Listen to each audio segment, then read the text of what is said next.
selalu menampilkan hal-hal istimewa yang penting dalam hidup. Sesuatu yang penting, yang dahsyat, yang agung itu disebut dengan naba.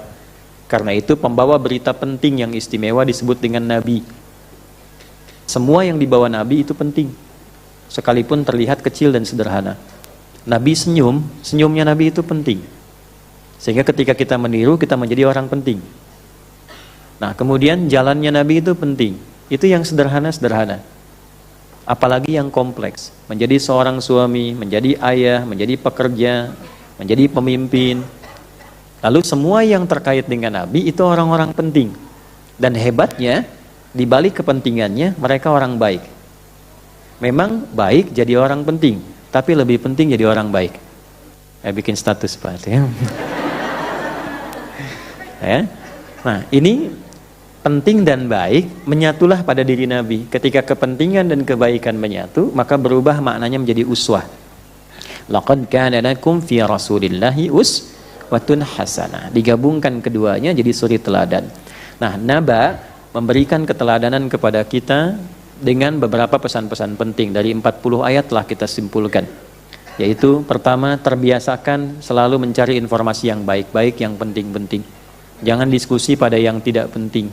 Persiapkan diri kita dengan peta jalan yang panjang. Jangan hanya menyiapkan kegiatan-kegiatan dengan kurikulum duniawi saja. Nanti besok punya rumah kapan, rumahnya seluas apa, kendaraan mau berapa, itu baru duniawi.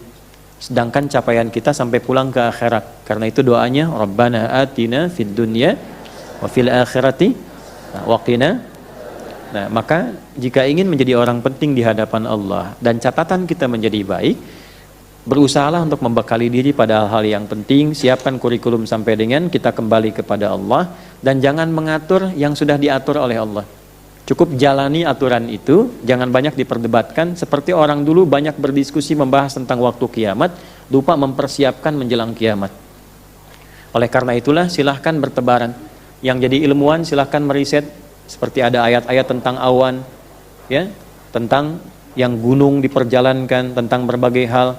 Antum mau nengok kanan, nengok kiri, itu kalau antum lihat segalanya menjadi bahan untuk diriset. Jadi apapun. Setelah itu siapkan untuk pulang di saat kita akan dihisab sendirian. Saat malaikat pun tidak ada yang berkata, semua bersaf-saf sempurna dan diam. Dengan seluruh ketaatan kepatuhan kepada Allah, kecuali yang diizinkan bicara, dia bicara. Nah, dalam konteks seperti itulah kemudian kita berusaha untuk membekali diri.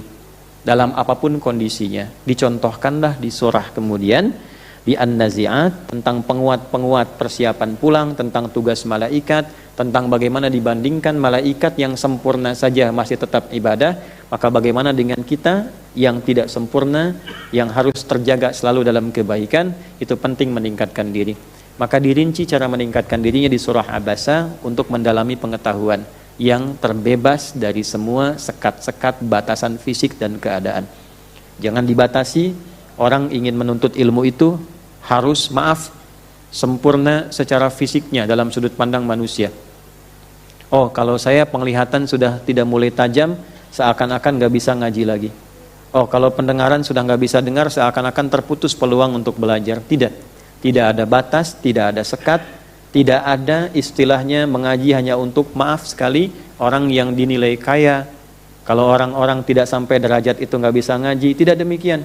Karena Allah akan berikan pelajaran besar melalui surah berikutnya di surah Abasa itu, tentang terbukanya semua peluang untuk mengaji bagi siapapun dengan sosok yang terlihat oleh manusia biasa tapi istimewa di hadapan Allah.